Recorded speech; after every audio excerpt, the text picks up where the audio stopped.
Hello and welcome to a 3v3 cast on Angel Gate. Starting off on the top side of the map, we have Sneery Thug playing as the Inquisitor, we have Hiveminion in the center as that brother captain, and finally for the blue team we have Cornholio playing as the Lord General down in the bottom side of the map.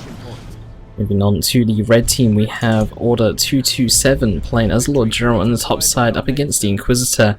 We have magictag-tah playing as the Plague Champion up in the center lane against Hiveminion, and finally in the bottom we have Ehrenwerter Cybot, which I can't click for some reason, probably because he's inside a structure. But now here is the Techmarine Ehrenwerter Cybot. On the bottom side there is going to be a multi-last turret which is going to go down. It's actually going to cover both power points in the bottom side, going to prevent Erwin from actually going into capture, or if he does go into capture he will have to risk taking quite a lot of damage in order to just capture or decapture the power points in the bottom side. Lord General reinforcing on the field, but it does cost 25 requisition per model to actually reinforce them. Quite expensive, but at the same time quite annoying if your opponent can actually afford those reinforcement costs. Meanwhile in the center as well, the Plague Champion barely escaping there with a low amounts of health. The brother captain actually walking straight up to the base, going up against those CSM, doesn't actually get suppressed by those base turrets since he is such a behemoth there in his Terminator armor. He's actually taking quite a lot of damage here and not actually doing too much other than the fact that he's just going to get forced off the field very quickly from being so close to the enemy base, but is able to actually get decapture on both the victory points and natural requisition points of red team, going to prevent them from getting that fully matured earlier on in the game. And bottom looks like it's actually getting secured here with this multi-last turret with all the guardsmen and the sentinel. And with the Techmarine not able to do too much early on against the multi-last turret other than buy a flamer on his tactical marine squad, he'll just have to wait patiently until he can afford such an upgrade, or wait until tier 2 before clearing out the bottom. You'll just have to constantly check to make sure that the bomb isn't going to have any power built on it, but it actually looks like he's incoming from the top side here with some support from some Chaos Space Marines and also the Plague Champion himself. This turret very difficult to actually flank. There's only a small gap here where you can actually walk through and flank the turret. It looks like they might just go in for a head-on in assault. You can't melee down this turret, although these guardsmen getting extremely low. If you just kill the guardsman repair support in the area, it's going to be very difficult for this turret to remain alive and will most likely get salvaged. The guardsman squad though is just going to fall, did not retreat away in time. At the same time, CSM and tactical marine models are just dropping constantly here. 2 models on both. 2 tactical marine models, 2 CSM models. This is actually a very expensive push for a red team. Another tactical marine model has gone down. That's 3 tactical marines dead. That's actually the total amount of model losses is actually adding up to more than what the guardsman squad is costing at this point. So red team needs to pick their push very carefully. The Space Marine player here, Cybot, should even consider holding off the reinforcements on his tactical marines, or just calling a drop pod later on. Maybe you could even consider going triple tax, although triple tax is definitely not the most viable against Imperial Guard, given that plasma guns are so dominant in tier 2 against them. Lord General is pushing against the Inquisitor. The Inquisitor does have the larger force, although a second guardsman squad is coming in. Lord General will be able to force that off a guardsman squad much better than the Inquisitor can. They've got Lord General with a lot of tankiness, given that he does have those retinue models. The Inquisitor has already been forced off, and Lord General is going to force off these other 2 guardsmen. And it looks like Order 227 is going to be able to push in against the power here of blue team, although there is actually only just a power node here in this area. In our red team having 1 generator and a triple generator farm. Blue team just still on that triple generator farm alone. No one's going to bother buying any power anyway at this point. With IG pushing in, or they might try and put some power down before the power node goes down, just so that they can actually have some generators and will force, or just buy some extra time here. But instead they're going to leave the node to just die straight up, although they could have afforded to put down some gens even while it's getting pushed, and then just try to use the spotters and sentinels to try and force off the remaining forces. And that way you don't have to wait for the power node to rebuild completely before being able to put down some generators, just to help speed up your power economy even when you're losing your power economy. These tactical marines are getting their Kraken rounds against the strike squad here. Kraken rounds are very effective against heavy infantry, increases damage of tactical marines doing what it does to them by 25%, I believe. Sniper scouts also very effective against heavy infantry as well. Kraken rounds for tactical marines also do work in melee combat as well, even though they are a change of ammunition. For some reason it does actually lead to an increase in melee damage. Havocs are coming in here for magic tag. are not going to get set up in time. Spotter's going to fire an artillery shell down. It's actually going to land on these Havocs, going to prevent them from being able to set up any further. But the Sentinel just not moving at all. It actually looked like it may have been stuck on some guardsmen there, trying to path away. Will go down. The Kraken rounds from the Tactical Marines is effective against the Sentinel, since the Sentinel is heavy infantry. Very interesting choice here for Magic Tag, actually going for the Sword of Undeath. Again, a Strike Squad model. Wouldn't have expected the Sword of Undeath in this game, in particular given that there are so many guardsmen on the field. The Inquisitor is going to go down. These Tactical Marines are taking a lot of damage. There's a lot of model losses in the area as well. And Red Team may have found themselves a bit overextended here. Cybot is losing another 3 Tactical Marine models, and that is going to hurt him so much later on. And the Play Champion is going to push in even further here against the Guardsman. Is going to get forced off. But Blue Team overall are going to be winning this push here, and that is because there's only 2 members of Red Team. Meanwhile, at the top side, Order 223 is going to be pushing in for that Generator Farm. Is actually going to get a decap and get a full bash off. Meanwhile, Blue Team, they may have gained some map control in mid, but beyond that they've not gained too much. They may be able to get a decap on a couple of requisition points, but losing a full Generator Farm is going to hurt Blue Team much more than what Red Team have lost, where Red Team with their model losses do need to be careful as later stages of the game come in. These non-efficient trades here for Cybot are not going to pay off very well for him if he wants to try and tech up to tier 2. As much as he has a lot of requisition in the bank, if he carries on trading like this, he will find it very difficult later on.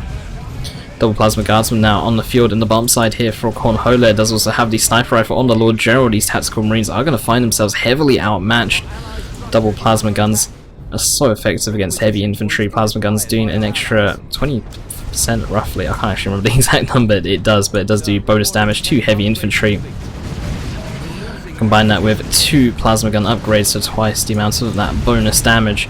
And the fact that the Lord General can also increase those Guardsmen's range as well, with the Sniper Rifle ability increasing the range by 30% on the Guardsmen.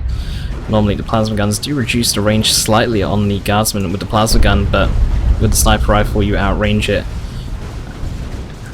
and compared to what you had before. Meanwhile, the Brother Captain here going to go in against the Catachin squad that actually has Mind Blades on the Brother Captain himself. I think the Mind Blades would have been better suited on the Strike Squad instead, given that the Strike Squad has more models and will be able to attack a little bit quicker than that Brother Captain. Meanwhile, the Strike Squad gained a little bit low here, down to just 99 HP, will be able to escape. And Brother Captain just remains in the midst of that Imperial Guard army, just trying to get some specials, and Heretics going to engage. Could have gone for that Strike Squad there. Strike Squad though is going to be the target once again. These Heretics though for Magic Tag overextended now into the base and are going to be forced into a retreat. Meanwhile, the Brother Captain is just a one-man army here up against Order 227. Really just wants to go in and try and bleed as many models as possible. He's going to go after the Lord General instead. I feel like he should go after a Guardsman squad. He'll have a better chance of trying to bleed models from there, given that he only has the default weapon. Default weapon is not the most effective at bleeding models, given it does actually quite low damage. It does do power melee, but it only does about 31 damage, I believe, to infantry, which means it does take quite a few swings there if you want to try and kill even a Guardsman model. The special, if it does go off, does do quite a lot of damage. We know a Guardsman in the center, along with some Ordo Malleus units, going to be forcing off some Chaos Havocs there. Magic Tag down to just 2 models on the squad, and the Play Champion has even purchased the Blight Grenade as well. The Blight Grenade on this map is actually probably easier to get off, given that there's so many narrow pathways and buildings for your Play Champion to be able to get up into the face of the Imperial Guard army without taking too much damage. Normally I would advise against getting the Blight Grenade against Imperial Guard in particular, given that they have all ranged units. Makes it very difficult to get into range to even throw the thing. But given that the map is Angel Gate, you do stand a bit of a better chance. However, given that players are now going towards tier 2, the Icon of Nurgle may be a better suited war gear. Meanwhile, Artillery Shell going to go down on top of a Grenade Barrage. If that was combined with an Incendiary Shell, that might have been a pretty cool combination of them for a Hiveminion and Sneery Thug to actually try and pull off. Meanwhile, Plasma Cannon Dreadnought is now out. The Plasma Cannon Dreadnought has no wind-up time whatsoever. It will just fire when you tell it to, or it has a very short wind-up time, if any. Makes it very annoying to actually play against. As much as it doesn't do as much damage as a Space Marine Plasma Devastator squad, the no wind-up time makes it very difficult to anticipate where it's going to fire. It's very difficult to say that it's going to fire straight away, because it can just be moving 1 second, stop, and then just fire, and you don't have as much reaction time to play against it. You know, Light Champion's actually going to try and go in here. He doesn't actually have any armor. He's going to throw the Blight Grenade. The Blight Grenade is not going to land. It's going to barely miss the Commissar. Had it hit the Commissar, the poison would have spread to the remainder squads as well. You know, this Plasma Cannon Dreadnought is already halfway to level 2. It's already done quite a fair share of work here. And those CSM just not retreating at all, not trying to dodge it. The Dreadnought should even consider forcing melee here. It looks like it will do so. Blade Champion going to go down, trying to take on the entire Imperial Guard army by himself. And that Plasma Cannon Dreadnought going to fire once again, going to go after these heretics by the looks of it. As the Brother Captain is now engaged in melee combat with them. Meanwhile, in the bottom side, double Plasma Cannon Devastators here for Cybot. Double Plasma Cannon Devs will have quite a nice time against the double guardsmen, except for the fact that the sniper rifle range does make it very difficult for the Plasma Devastators to even reach those guardsmen, given that it's at maximum range. At maximum range, it's very difficult to try and hit your targets spot on, given that you have, or the enemy has, more time to actually react to your shot. Meanwhile, Creeping Barrage on the top side of the map. Nice use of entering the building to actually avoid it. You can damage units inside the building with the ability, if you were to properly place it on the building. However, since it was only placed on just the outside, the Creeping Barrage will miss. Grenades getting thrown now into the building here from the Stormtrooper squad. The Stormtrooper grenade does do the same amount of damage as a plasma grenade from a Dire Avenger squad or from a Scout squad at 260 grenade damage. The Plague Marines now into the top side of the map, and all the units here for Sneery Thug just exiting the building one by one and retreating. Nothing for them to really do on the top side, and especially with the Plague Champion getting rezzed here by the Lord General. If the Plague Champion had the opportunities to throw a Blight Grenade in that building, could have been talking about squad wipes at that point. Given that the Blight Grenade poison actually does flame damage, so it's more effective against units inside buildings. Could have been quite scary for multiple guardsman squads to actually face. Non-Plasma Cannon Dreadnought still just wandering around the map here. Hiveminion does need to get a few repairs onto it, given that it has lost about 100 HP. Might as well keep it at full health while you're not in combat. Best time to maintain your vehicle. Meanwhile, doing some nice work here against some guardsmen. Plague Champion does throw a Blight Grenade down, actually misses all targets there. Looks like he was aiming for a Strike Squad. Strike Squad is heavy infantry, doesn't take as much damage from the Blight Grenade, but it's still very effective nonetheless to actually try and attempt it. Meanwhile, the Plague Champion is in desperate need of some armor here, and that Plasma Cannon Dreadnought is still firing away, but there are Plague Marines on the field. The Plasma Cannon Dreadnought will need to be careful. It does have 1300 health, which is a lot, but even still, Plague Marine squad does slow on hit by 40%, and the Plague Marine aura does also slow vehicles passively as well, or slows all units passively, so you need to be careful. Grenade does get thrown. Whoa, that grenade! Extremely painful here from the Strike Squad of Order 227, but not actually doing as much damage as you'd anticipate. Given that it did hit the guards spot on, you'd imagine that some more models would have died. But the squad does get away just barely, though. The squad could have potentially been killed by Dreadnought forcing melee once again. Dreadnought is still doing a fair amount of melee damage, even though it has a ranged weapon. I believe it does do 73.3 heavy melee DPS, which is quite a lot of grenade onto the Zinch CSM. Wow, taking down the Aspiring Champion and the extra model here, and those Stormtroopers definitely earning that promotion. And on the bump side, the Melter Gun's actually purchased here on the Techmarine. I'm a bit surprised by the Melter Gun purchase against Imperial Guard, even if they do have a Chimera. I'm not really a fan of the Melter Gun purchase, from the point of view that the Melter Gun is just such short range. I feel like there are better alternatives to AV for Space Marines, such as the missile launcher, or even just gain a last cannon most of the time. But missile launch tactical marines engaged against these double Stormtroopers. Plasma Devastators landing a spot on shot here. These Plasma Devastators have done quite a lot of work here on the bottom side from the looks of it. Just from this short view on the bottom side, they've managed to force off guards and managed to force off some Stormtroopers as well. And then we head in towards the top. Sneery Thug coming out of a Lehman Rust. There's also a Lehman Rust here for Order 227. And Havoc's taking an incredible amount of damage. Looks like they may barely escape here. Are getting worshipped by Nurgle as well, and that worship may be just enough to save their lives, and it will be.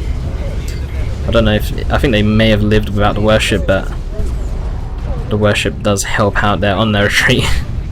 You know, Lord General is dead, and some more Plasma Devastator shots are just landing hard here, and wow, Plasma Devastators are just landing all their shots. These double Plasma Devastators are doing such brutal work here.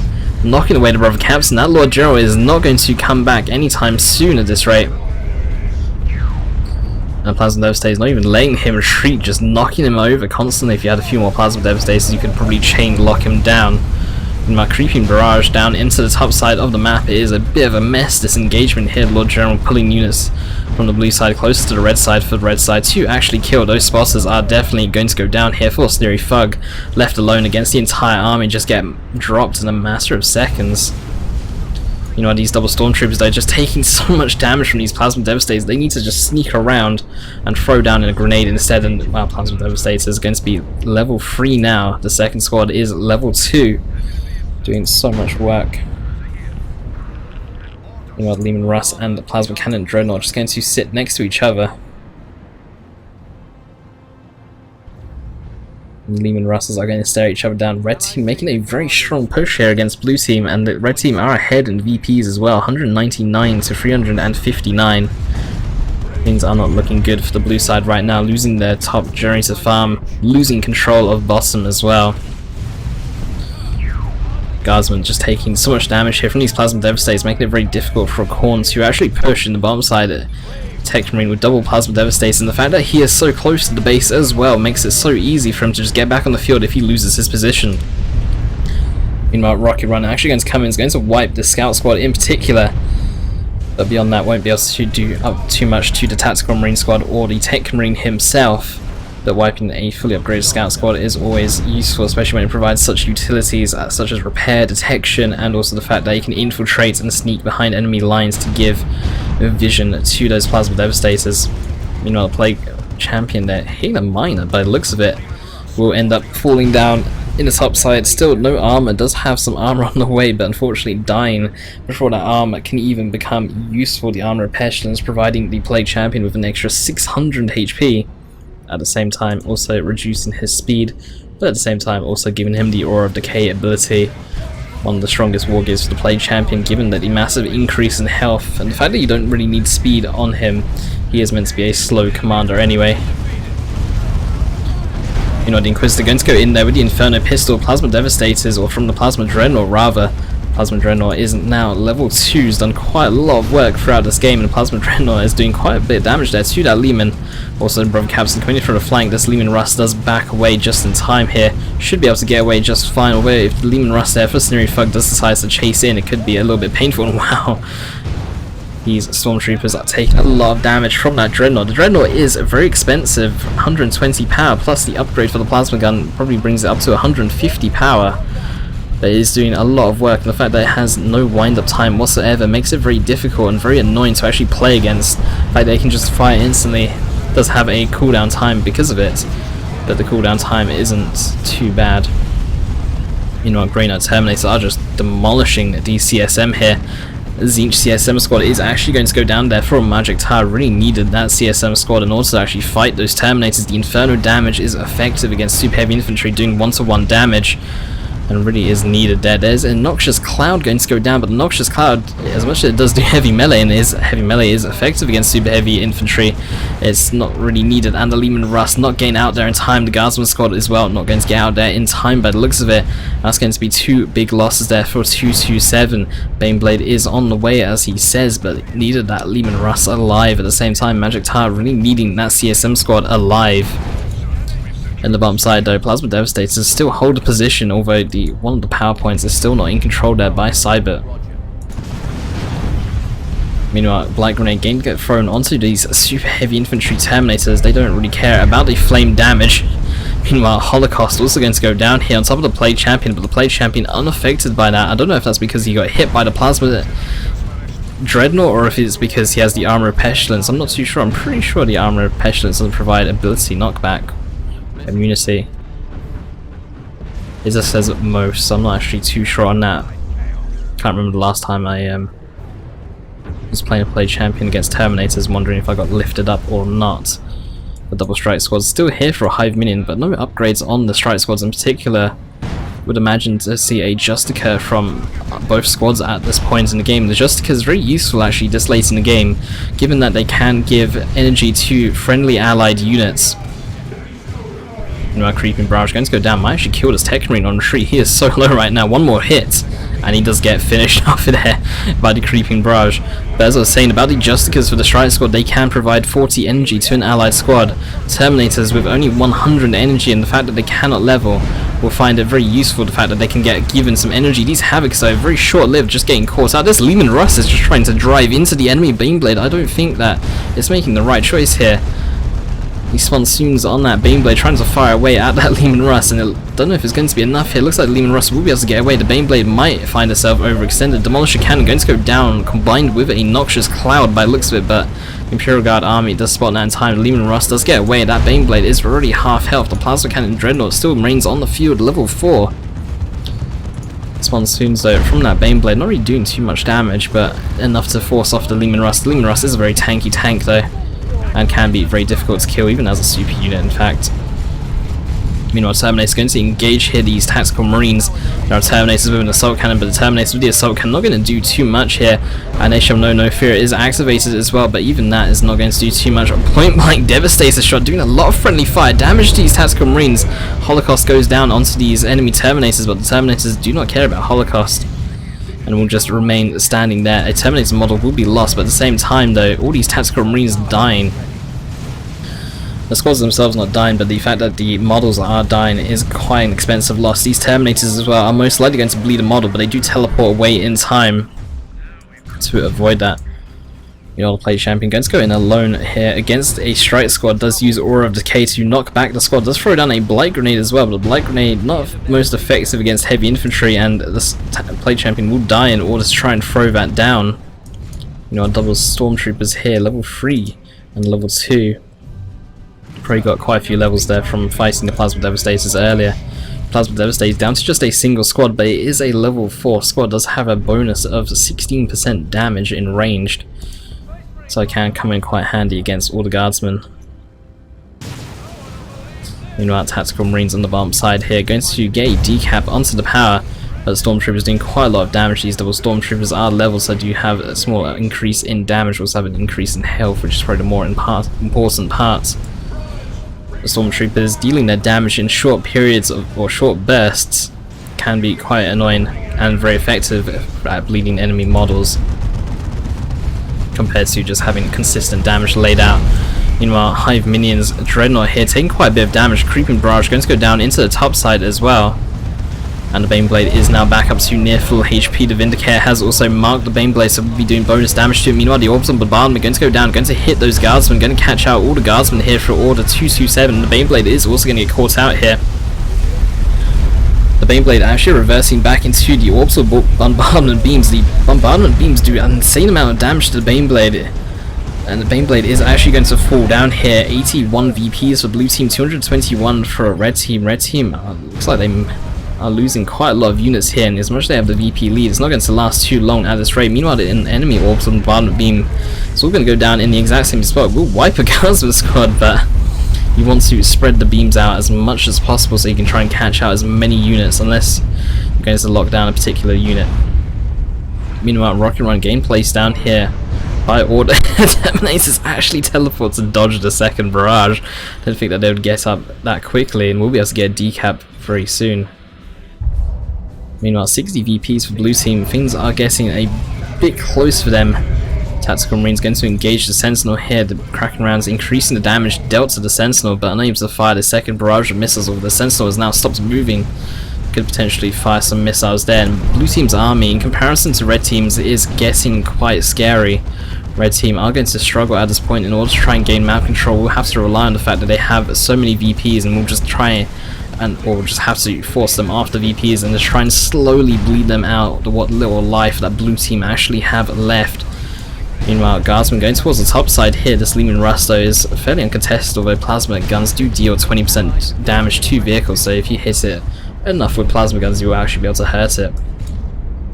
Meanwhile, a Psy Cannon, or Silencer, sorry, on those Grey Knight Terminators. Meanwhile, Strike Squad is just blindly charging in. Looks like Hiveminion was pop caps and wanted to free up some population, although he has 41 population, so it looks like he didn't intentionally want to do that. And as you can see in the chat as well, he definitely did not want to do that. Meanwhile, a Land Raider Phobos here, it's something that is definitely needed in order to fight the Leman Russ spam here from the blue team. Although I say spam, there's only 2 of them on the field at the moment, but Leman Russes are going to be constantly popping up here for the blue team, given that Leman Russ is definitely the best hope for a blue team in order to try and pull their way back in. Although given that the map is Angel Gates, it is very difficult to use tanks, given that the pathing is a little bit awkward with all these city streets and buildings all over the place. Plague Marine is going to go in for a decap here into the blue team's natural. Brother Captain is trying to swing away there, but does have quite a bit of tankiness there with the Blessed Aegis and also the Unending Purge, providing him with about 8.5 health regen per second when at below half health, but it's not going to be enough here. He still will go down. At the same time, this Land Raider Phobos, though, taking a lot of damage, has been judged by the Inquisitor. Leman Russ with Vanquisher Cannon, very effective against single targets. It's going to try and go in a little bit harder. There's a Noxious Cloud going to go down. Dirge Caster needs to get used if he has it right now, but I don't think it's going to be in time. The Inquisitor has already dealt so much damage to this Land Raider Phobos and it will just crash into the wall. You know, Plague Marine is going to go in there for a magic tag, but I feel like it's too late. This Leman Russ has plenty of repair support in the area and has plenty of health. A single Guardsman squad could probably barely out-repair, not maybe out-repair, but can definitely keep up with the damage that these Plague Marines are doing, or best yet, just force melee. As you can see here, Plague Marines when tied up in melee cannot fire their missile launchers, and the Leman Russ will be able to just drive away there at 93 HP. However, if Ordre 227 is paying attention, he might be able to snipe this. Leman Russ is level 4, it has 100 HP. A single shot in the rear armor should be enough to kill it, and that would be a massive win there for Red Team. You know, the Plasma Cannon Dreadnought as well, very low. There is a Vanquisher turret on the top side and Vindicator that is also guarding it for Blue Team. 59 VPs to 114. It looks like there is going to be a rocket run down to the bomb site, going to catch out these Tactical Marines, but they are fairly tanky since they are level 4, level 3 more than likely. A lot of damage is dealt to the squads, but the squads will be able to get away there. CSM squad getting caught out as well, will be able to get slaughtered there by some Guardsmen, thanks to the increased range on that sniper rifle buff. Meanwhile, Chaos Predator out in the field. This Predator needs to probably get upgraded to a Mark of Tzeentch. Meanwhile, Blue Team's army is now starting to look smaller and smaller, and Red Team do actually have an army in comparable size. However, Blue Team with Leman Russes, or a Leman Russ in the field, and another 2 on the way, could be quite difficult for Red Team to deal with. As much as they do have a Land Raider Phobos on the way, the Leman Russ is going to hit the field much sooner, and 2 Grey Knight Terminators for Hiveminion is going to prove a big problem here for Red Team. Guardsmen take quite a bit of damage. These slash damage on these Terminators from their Nemesis Force Halberds, doing quite a bit of damage. You know, the Brother Captain, still no weapon upgrade on him, not that he actually needs one. Could always consider getting the Warding Staff for his Terminators to give them 10%, for 10 seconds, sorry, give them 30% range damage, or just damage reduction in general. Meanwhile, the Chaos Predator, very short-lived there, is going to get sniped. That Plasma Cannon Dreadnought on 6 HP, level 4, just remained alive the entire game. 38 VPs to 85. Blue Team now slowly bleeding away VPs, able to regain control of the top side though. And Brother Captain will get forced away. There are some Cadian Gaskins on the field with some grenade launchers, very effective against infantry. Cadian Gaskins do knock back with each grenade hit, in comparison to having a grenade barrage ability like other grenade launcher units. You know, the Inquisitor already using the Inquisitorial Mandate, providing her with 7 seconds of increased movement speed and invulnerability, now runs out, goes too quick, or goes too close to the base there and finds herself a little bit outmatched. Meanwhile, these Tactical Marines are very low right now. Terminator's actually going to lose a model. They're getting sniped by the Vindicator Assassin, level 1 Vindicator Assassin, but he has remained alive for the entire game, just hasn't seen as much action. You know, the Inquisitor, 15 HP, is going to be able to barely escape there. Level 5 Inquisitor, nearly level 6. Brother Captain, level 7, and level 6 Lord General, who is also nearly level 7. Meanwhile, for the Red Team, we have level 5 Lord General, we have a level 3 Plague Champion about to get rezzed, and a level 7 Techmarine who is way too close to the enemy base to even consider getting rezzed by the Red Team at this current point in time. And meanwhile, it looks like Sneery Thug just not going to repair whatsoever. That Dreadnought is just going to have to sit in the back line. and Land Raider Phobos back in the top side. Meanwhile, Leman Russ as well for the red side. There are 2 Leman Russes at the top side, and this Plasma Cannon Dreadnought, while on 6 HP, remains alive, can try and stay at maximum range.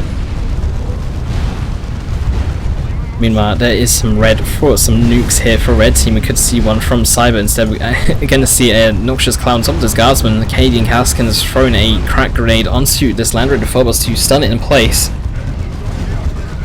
The double Vanquisher Cannon is just demolishing this Land Raider Phobos. It's going to die. It has no repair support whatsoever, and the Leman Russes are just getting repaired up ever so slowly here. And Plague Marine is going to go down. That was a very ill-advised push here from red team. They have thrown away some expensive units in order to try and rush this top VP. This Predator as well is also probably going to fall down. These Vanquisher Leman Russes, when supported, are just so strong. So the Tactical Marines coming in with missile launchers, but they're not choosing a target. Both Leman Russes are low, but no one's actually focusing down the same target. And the Inquisitor with the Pergassus and the Inquisitorial Mandate going to stop those missile launched Tactical Marines in their place, allowing the Terminators some time to come in, going to lift up those Tactical Marines with the Holocaust ability. You know, awesome bombardments and Leman Russes, they just need to drive out the area and they will be fine. These Tactical Marines now dying. A third Leman Russ makes his appearance on the top side. These Terminators as well going to go down for the Space Marine player Cybot, and he is now down to nothing. Magic Tag only down to just a few units, and the Ordo 227 does have 2 Leman Russes on the field, but his teammates not having any units to actually follow up these Leman Russes is going to find himself very ill-fitted to actually make a push here. In fact, VP is now ticking down very slowly. The Inquisitor will fall down, but it doesn't matter because the VPs are now ticking down. Blue team are going to be able to win the game here as VPs push down. Red team just losing too many units. They really rushed that final push there, and rushing that final push, they will just throw for game. They did have a potential chance to win, to come back in the end there. After blue team were so low on VPs, red team having a dominant position in the early game, they could have come back. They could have just won the game there in the very end, but they just really rushed that push. And blue team will be the ones to win the game.